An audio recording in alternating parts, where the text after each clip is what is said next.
Hello, everyone, and welcome to Level the Field Leadership. My name is Dr. Rachel Gallardo, and I am very, very excited to have our guest with us today. And I think you're going to find a lot of value in what he has to say as well. We're going to be talking about resiliency and sustainability, which I think is something that we all have challenges with from time to time. If this is your first episode, then I just want to say welcome. Thanks for joining us. If this is not your first episode, thank you for coming back. Continue to share this content with other people. Anybody that you think might need a little pick me up for whatever journey it is they happen to be on. If you are old to this show, you know that I fully believe that workplace burnout is very real, and anything we can do to help control that or try to limit the amount of burnout and fatigue we feel in our leadership roles is very important. It's going to have a positive impact on us, positive impact on our team, positive impact on our families, and ultimately just better all around. So let me take some time to introduce our guest. So Andrew Thompson is the author of A High Performing Mind and has spent a lifetime searching for the best ways to empower people to overcome adversity, improve resilience, and consistently bring their best to everything they do so they can get better results, achieve their goals, and create lasting improvements in their lives. He shares the most powerful habits, mindsets, insights, and mental tools of high performers from his time and experience as a professional athlete, hospitality industry executive, high performance coach, and individual who has overcome some of life's most difficult challenges of his own.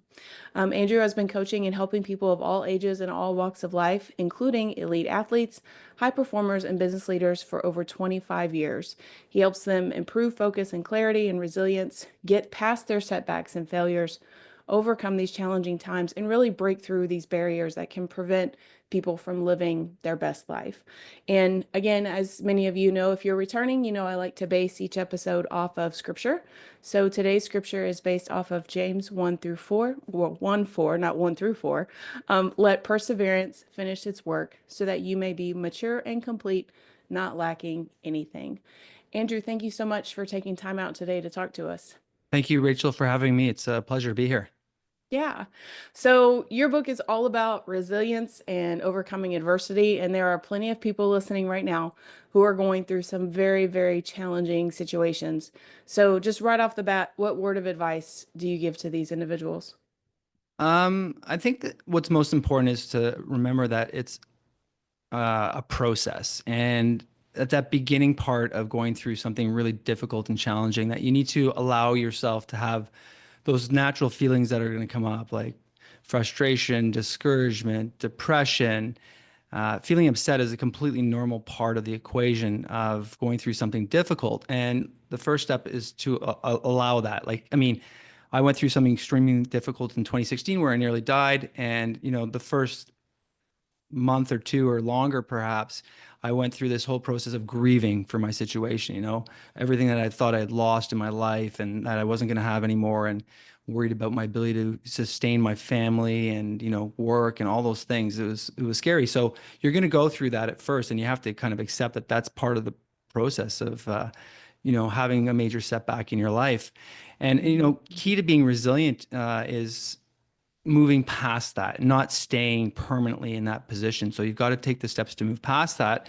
And, first, some positive self-talk to yourself, like, I've been here before, I've been in difficult situations before, I've gone through, I can get through this, and ultimately that other thought, and this too shall pass, is such a good one to Mhm, fall back on, because mhm, knowing that it's not forever, that you're going to find a way forward, those are empowering thoughts to help you move forward. mhm, And then what's really key is about shifting your focus. So you have this massive problem, whatever that might be, and you need to shift your focus to positive actions. So it's really easy to get caught up in the negativity and pulled down by that. But once you catch yourself, dwelling in negativity where it's not really productive at any point anymore, you got to start moving your mind towards solutions. And solutions include positive actions you're going to take to change your circumstances if you're not happy with them. So, I found myself bedridden for 4.5 months and unable to go up a flight of stairs without needing to, lying on my side, panting for 2.5 hours to catch my breath. So it was a pretty terrifying situation. But once I got past that initial crisis stage, I had to move my mind towards, okay, how am I going to get myself out of this? What Mhm. positive steps can I take? Obviously going to doctors was the first step for me. But eventually, when solutions weren't forthcoming, I had to kind of fall back onto myself and said, okay, how am I going to resolve this? How am I going to solve this? How am I going to move forward in a better direction? Because I can't be bedridden for the rest of my life. I've got responsibilities. I've got a family. So I had to start finding positive actions I could take. And in my particular case, I started with using my diet. How was I going to kind of heal myself through diet? So I started to really analyze everything I was eating. I ate like the same 12 or 14 things every day, and I would change one thing only at a time and see how I felt. And eventually I developed a diet to help myself that was a little lighter on, kidney function, and I was able to move forward and slowly heal to the point where I was able to return to work first an hour and a half a day, then 2 hours a day, then 4 hours a day, Mhm. eventually a full day. It took over a year and a half to get to that point. Wow. But in my particular case, the biggest solution was, choosing that diet that was going to move me forward. And so that was my number one positive action that I took to try to change my circumstances. So that's really, really key for overcoming, serious challenges in your life. You've got to find out what is it going to get you to that next step. Don't think about like where you used to be or how life was. It's just Mhm. one step at a time. Mhm. So, my first step was diet and, getting to the point where I could work 2 hours a day, then moving it forward, as I said, to like 8 hours a day. You might have a tragedy in your life, and, just getting through one day is your first goal, but that's a positive Mhm. action that you can take. So Mhm. you have to identify what positive steps, like write them down on a piece of paper, or today I'm going to do this. And then, you're moving in the right direction. And like, it's hard sometimes and overwhelming when like you can think like there's a year ahead of you, but you can't think about that. You have to think Mhm. day to Mhm. day. Like today, what am I going to do to improve my circumstances?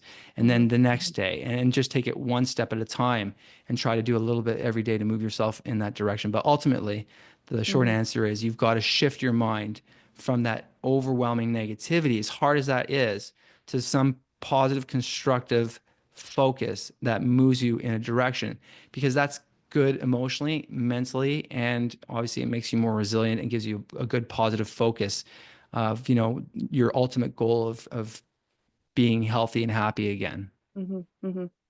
I think that is so important. So many times, particularly in American culture, it's one of those things where no matter what else is going on, you have to keep pushing through, you have to keep grinding. And I agree with you. I don't think we give ourselves enough time to really process, number one, the event that has actually occurred, but then also giving ourselves the grace to understand, okay, how you did it before may not necessarily be how you're going to do it now, but as long as you're making progress towards what it is that you're trying to accomplish, then that's what really matters. I think we beat ourselves up a little too much because it's not happening the way that in our minds we thought it would happen. And so it's very easy for us to get frustrated whenever, if we had just taken that moment to kind of pause and acknowledge it and then accept, okay, well, I did this today and that's more than I did yesterday, so I'm going to just be content with that. I think that gets in the way of our progress in a lot of ways. It's so true. I mean, ultimately, a high performing mind is about improving your life, and this came from working with high performers and them wanting to excel and achieve their goals. And our goals can be anything. So I still work with, top ranked athletes and CEOs and stuff like that, or business leaders and stuff like that. And it's the same steps for extricating yourself from that super challenging situation it is to perform at your best, like during like that job interview or that big meeting, or you've got a big presentation to do or whatever that is, or in competition itself. It's the same steps, and you need to have some of the same skills. You need to be able to overcome those setbacks, failures, and mistakes that you make. You need Mm-hmm. to be Mm-hmm. mentally resilient. You Mm-hmm. need to take steps every day to succeed. And when you perform better, which is part of the equation. Sometimes people think, oh, well, why do I want to perform better? Well, when you have better conversations with people, your life goes better. You Mm-hmm. have better Mm-hmm. Mm-hmm. relationships. You have better outcomes in business. You have better outcomes in your pursuits, whatever that may be. So that's an important part of the equation as well. And ultimately, it's all about getting towards our goals. And again, you might be a business leader, you might be a competitive athlete, you might just be someone who's trying to get through the day to day, but you still have a goal. And Mm-hmm. that goal is to have a better life and like not be pulled down by your struggles and challenges. You want to find positive ways to respond to what's happening to you in life so that you can have Mm-hmm. those better outcomes and ultimately a more happy and fulfilling life. Mm-hmm. Mm-hmm. That is so good. That's so helpful. I know whenever you and I first met, we talked about the importance of mastering your craft. So can you elaborate a little bit more on that? And I mean, it really did have an impact on me. That's why I'm bringing it up again. And I want to share that with everybody else. So talk to us a little bit more about mastering your craft. Yeah, I think like when people want to excel in their lives, one thing that's important to realize is like you need to be exceptional in some way, right? So Mhm. if it's in business, like if you have exceptional customer service, people want to be around that. People want to experience that, you know? Quite simply, like in athletics, if you are performing at an exceptional level, at a very high level, you're going to have a lot more success. So in order to get those outcomes, you have to exhibit some form of mastery over something. You know, you have to be very adept at delivering that customer service. Like you got to learn how to do that over time, over trial and error. So mastering your craft is about putting the time and effort into really excelling at something and becoming very good at it so that people want that, you know, and they want to see that, or it translates into results. So that's Mhm. why mastering your craft is so important. And people need to understand that like there's a process, you know, we're not all so lucky to just throw a picture up on Instagram and have a million followers. It doesn't always work that way for everybody, you know. We've got Right. to, for most of us, we've got to toil through some, you know, times of hardship, setbacks, failures, mistakes, and slowly get to your ultimate outcome. And that's where mastery comes in. And I have this equation that I use, and I say volume times talent equals greatness, and volume times no talent equals pretty darn good. So what that Mhm. shows is just that volume, meaning time and effort that you put into something, is what defines mastery. And so we've all heard 10,000 hours, and there's lots of ways to get Mhm. to Mhm. 10,000 hours, but you want to do it in the most optimal way where you allow yourself to explore and experiment and try things out and note and learn like what worked and what didn't. You know, why did I fail this time? And how can I adjust and move forward for next time?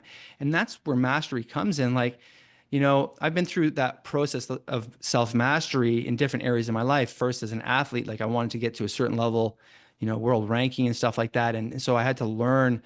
I had so much to learn when I started, you know, it was years worth. So I went through that process and eventually I got better and better and better from learning from my mistakes and failures and eventually reached a certain level of mastery, not number one in the world mastery, but a certain level of mastery that helped me achieve some of my goals.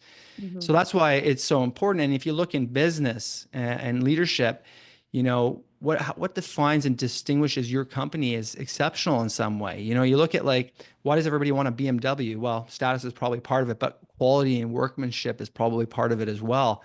Why do people want to stay at a Ritz-Carlton? You know, because that level of service and what they deliver is just exceptional. It's next level. And you know that is such a defining factor for success. Like who wants to call a company that treats you poorly and continue to deal with them on a regular basis? Like you're just not going to do it, right? So that's Sure. where mastery comes in, and it's so applicable to so many areas of our lives, right? Our pursuits, you know, in our work. And at work, when you exhibit a certain level of proficiency, you know, where people view you as being high performing, that's when those $200,000 a year job opportunities come along. You know, that's when your success in your, you know, if you're an entrepreneur, that's when the success in your business returns to you. So having that achieving that mastery through putting the time and effort in over many many years is really a key factor in building a life that you want that is has more success in it and is more fulfilling ultimately. Hmm. Hmm. And you know, the funny thing is whenever you put the time, the effort, the energy, the blood, sweat, and tears, the disappointments, the everything into it, when you put all of those years into working on that one craft, you get the $200,000 a year job offer because it just comes very naturally and very easy to you. You already know what works, you already know what doesn't work. And so people on the outside look in and it's like, man, you don't seem to have to put forth any effort at all, but look at these incredible outcomes. And it's like, yeah, but you didn't see the work that I did, you know, the last 15 years to be able to get to this point. Yeah, what's that joke? It only took me 10 years to become an overnight success. Right. Exactly. Oh, yeah, people don't Exactly. see it, right? Like there's so many stories of people who toiled in failure for so long, I think of the comedian, the young comedian. He just comes to mind because I've seen him a lot on social media. But Matt Rife, apparently he Yes. failed and failed and failed for 10 or 15 years, and he was like about to pack it in, and then just one clip went viral, and the next thing you know, he's like selling out shows all over the world. So Yeah. you just never know when that tipping point is going to come along, when Right. all that suffering and hardship and difficulty you've been through is going to pay off. But like all the way along, his story is a little different where like success was pretty low until he really hit a home run. But for most of us, it's a gradual improvement, right? Like we learn, okay, we adjust. All right, that didn't work out so well, and okay, what do I need to do to adjust my course going forward next time? And so you make that adjustment, and then you're a little bit better, And so it's incremental is a better way to view it. And so you keep improving incrementally, and then after, like you said, 10 years, you get to the point where you're looking back on some, great successes that you've had. You're living the lifestyle that you want, or you've achieved some of your goals, and people are like, "Oh, it all seems so easy for you," but they have no idea, you know. Professional athletes often start when they're like 5 years old or younger, and they put in Yeah. like hours beyond hours, and like so we see this incredible, coming back to that word mastery again, and we can enjoy this um, the spectacle of like how great they are at something and how inspiring that is. And it's because they've been doing it and putting so much time in for like decades. So yeah, Hmm. it's Hmm. definitely not an overnight process for 99.9% of us. Yeah, absolutely. You're sitting here talking about all of this, and I think back because I started this podcast in like the summer of 2021. And I can promise you, like, if you're listening to this episode right now, after you finish listening to this episode, go listen to episode one. Because I can tell you, there's been a lot of progress made between episode one and episode, you're now 89. A lot of things learned along the way, a lot of things messed up. And, there's small tweaks, but over time, it has made a tremendous difference. So I would, if you want something just very tangible that you can go look at right now, I will put myself up for review. Go go have a listen and just compare how sometimes it does take time to learn what you need to learn.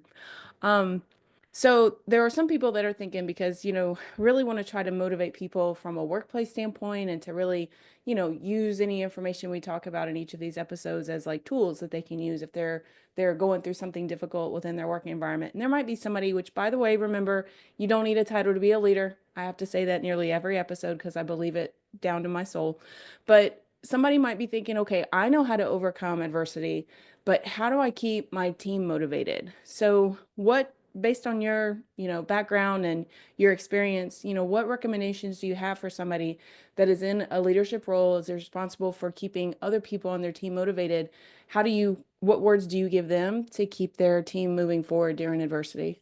Well, I think first and foremost, you want to inspire your team with a vision of the success that you have, like so what you see your company being able to achieve and like getting them excited about that. Like change is going to be a lot smoother if they're inspired to do it. If the people who work for you are inspired to do it, they're not going to want to change if you impose it on them and you don't have their buy-in. So it's really, really important that you inspire that change and with like a really exciting vision of what could be, and I've used that my entire life in coaching and in business. And, once they have that vision, then you have to also mentally prepare them and help them be a little bit more resilient through that process by knowing, like, look, this is a fantastic thing, but it's not going to be easy. There's going to be challenges along the way. There's going to be setbacks along the way. You're going to make mistakes, and that's okay. And when that happens, and just by knowing that ahead of time, that these things are going to come along, these setbacks and challenges and mistakes, you're mentally prepared to, okay, yeah, that's right. This was supposed to happen. Okay, now I just need to adjust and find some positive actions I can take to kind of keep moving forward in the direction you want to go. So it all starts with, leadership and positive leadership starts with like inspiring and then preparing your team for those hard moments and difficulties that they're going to inevitably come across.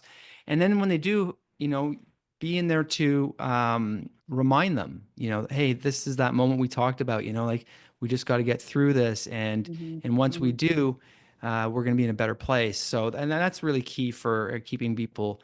And obviously, there's other factors that when you've worked in business for a long time, you've got to make sure people feel engaged and part of that process, and that they're not being dictated to or micromanaged. Like I'm a big believer in hire like A players, and then let them do their magic. So Hmm. Hmm.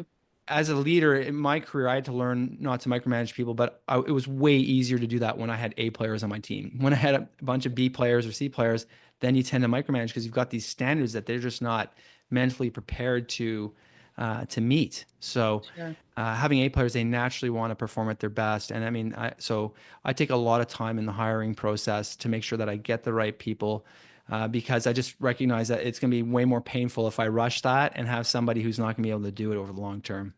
Right. Right. Yeah, I like to I almost kind of make it a game within myself if somebody brings something to me, not just necessarily within my team, but just throughout the organization, because people talk. And if they start to complain about something or they want to be a negative Nancy about something, it's almost like I play that game of, well, how do I flip this and make them see it in a different perspective? Also, too, I think leaders need to be mindful of not letting people dump their emotional baggage on you. Sometimes they will try to just, land all of this stuff on you, and they're coming to vent, and they want you to take care of something. But in all actuality, there are a lot of things that people are actually in more control of than they give themselves credit for. And so one of the things I always like to ask is, well, number one, are you just venting or do you want to actually do something about it? Yeah. And then if they say they actually want to do something about it, then just very simply asking, well, how can I support you? What are some of your ideas to get this done? Because it's not just up to the leader to do everything, right? Like the whole team has to own any sort of change that needs to occur within the group. So don't let somebody don't let somebody just dump things on your lap whenever they can fix it themselves as well. Yeah, sometimes people need to vent, and like I try to always give the space for that because it's part of their process of getting past that so they can get into more positive space of being able to put the energy and time behind what they want to do so that they can help, they can excel. Hmm. And yeah, so I think that's a critical part of the process. And you sound very solutions oriented, and so am I as well. And obviously, that's what my book, High Performing Mind, is all about. It's about providing people with like these practical tools and solutions and mindsets and insights into like what it takes to succeed, so that when they're working with their teams, they can recognize a lot of the pitfalls that people will fall into, and how to kind of steer them around that and keep them focused on the target, which is ultimately achieving the company goals or your personal goals for your area, or if you're an entrepreneur, Hmm. for your organization. So yeah, it's about that's a key part of leadership, and it's about using these practical tools along the way, because there's so many ways to fail. There's Yeah, giving up, there's quitting, there's getting discouraged, or thinking it's not going to work prematurely before you really know it could possibly have been a fantastic idea. So there's so many little things, and being focused on your goals and focusing on the process and not getting distracted, that makes you more productive, and it moves you quickly towards that ultimate goal that you're looking to achieve in your life, or your work. Right. sure, Yeah. sure. The challenge with that though is that sometimes people they want that immediate fix, right? They want that immediate resolution because they've got this problem. I just want to get it off my to-do list so that way I don't have to worry about it anymore. And the problem with that is that if you have that, let's just get it done quickly, often you're not going to do it from a sustainability standpoint. So it might be a quick fix, but in 3 months, 6 months, a year from now, you're going to have to look at this again, and you may have to look at it longer than what you did before. So, what do you tell somebody that is maybe struggling with this? I just want to get it done versus it's better for you to kind of slow and methodically work through the process so that way you don't have to worry about it at all again. How do you balance that need from an immediate reaction to sustainability and resilience? Well, I think like long-term gain over short-term pain is the short answer to that. I Like like that. I like that. really keeping your eye on the long-term benefits to yourself. Like if you just try to get that quick fix and it's not going to last, you're just going to end up working harder over the long term anyway. So you may as well take your time, take a step back, and really get it right, get that high level, high performing response that's going to like carry you towards your goal, rather than just getting off your plate in a half-baked kind of way that people aren't happy with, and that doesn't translate into like satisfied customers or satisfied coworkers. You really want to kind of keep your eye on like that long-term goal, because that's where it's going to like carry you toward the success you want. Like long-term gain, in my opinion, always trumps short-term gain. Mm, mhm, mhm. Like we a lot of the times it's just the pain factor. You're like, oh gosh, it's going to be so much work. I don't want to do this. Like, oh, it's going to be a hassle. But like, you gotta like move your mind towards like the benefits you're going to get in that situation. And when you focus on those benefits, like I'm going to have happy customers, I'm going to achieve my goals, I'm going to be number one, I'm going to become a CEO, whatever that is, or business lead, whatever your goal is. But by focusing on those long-term gains that you're going to have over the short-term pain, it makes it a lot easier to move yourself in that direction of making the right choice. Because really, it's a choice, right? Like, are you going Right. to make the wrong choice, the easy choice, or are you going to make the long term benefit choice that's probably going to be harder in the short term, but you're going to have a much happier, more fulfilling experience because of it? That is so good. I'm gonna have to remember that phrase because it's I think it's just in our nature to want to, just get something off of our plate, and you've got to always be looking long term, and is this going to possibly get in my way to reach my goals in the future? And if the answer to that is yes, then it's better to put something in place now, so that way you've got that breath to be able to do something else with your time instead of continuing to manage this one thing. So true. Yeah. Yeah. It's So, what about new leaders? So let's say somebody is listening to this and they literally entered into their first official title leadership role. What do you wish somebody had told you 20 years ago about leadership? I think what's really important is listen first. Listen first and really understand the problem, the concern, the challenge, the direction. It's so easy to come in and want to start trying to contribute right away because you feel like, oh, I'm being paid more. I've got to contribute. I'm viewed as a leader. But honestly, great leaders, they listen and they understand their environment before they do anything. And a common mistake is like trying to do something too soon in that process. So that's really number one. Number two is, and I talked about it a little bit earlier, is like don't like I wouldn't recommend imposing the changes you want to see. Like Mhm. get that buy-in. You're just going to have a lot of resistance and resentment. Get that buy-in and inspire that change. So it comes back to that inspiration again. But if you can get people excited about your idea, then that's really where you want to move to. And if you can't, then maybe you got to ask yourself, is there a better way to do this? And make that adjustment. So I think being willing to adjust is probably the third point that I would make because leaders can get like, oh no, I'm going to look bad if I make a change here and like people are going to think I'm not a great leader or a good leader or whatever it is, but like Mhm. better Mhm. leaders will adjust. better Right. better to adjust than to go down in flames with the ship that's sinking and going in the wrong Right. direction. Because Eat a then they'll little really be humble. upset. Yeah, exactly. Eat a little humble pie because in great leadership is humility as well. And we don't always get it right, but we've got to be willing to make adjustments and move ourselves in the right direction when we know what that is. And sometimes we don't see it right away, but we can see it sometimes with feedback. And feedback can be harsh and hurtful and discouraging. But if we listen to it, coming back to my first point, and hear it, then we do have that ability to adjust and then move in a better direction. So having that flexibility is really key. Hmm. Hmm. And quite frankly, if you had taken the time to listen to what other people were saying, you might realize that that initial idea that you had is not going to work. And so you do save yourself a lot of time, effort, energy, resources because you simply listen to what other people had to say, and now you can toss that idea aside and implement something new that is actually going to work for whatever situation you might be in. Yeah, it's so true. Like, yeah, it's inevitable that you're gonna have make mistakes as a leader. So you Sure. just have to accept that right off the bat. And people are gonna give you latitude to do that as long as you own it and take responsibility. Like if you're like, oh, I didn't make a mistake, and like nobody's going to respect that. But if you're like, Right. look, we didn't get it right this time, we're going to adjust and move this way going forward. We think it's a better direction. Maybe ask people for their feedback. You get their buy-in again. It's so critical to get people's buy-in along the way. Like if you just Mm, don't have that, you're never going to excel in leadership. So mm, mhm. part of that is being persuasive, convincing, inspiring, and not forceful. I really would caution against that because people just don't like it.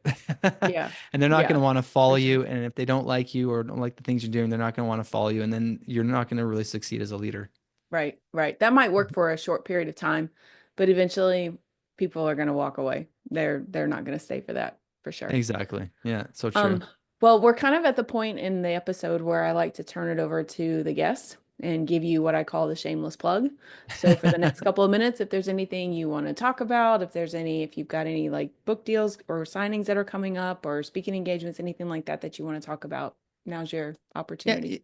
Well, thanks. There's certainly some of those coming up. I think for a radio show or later today, the happy hour on 104.7 in New York.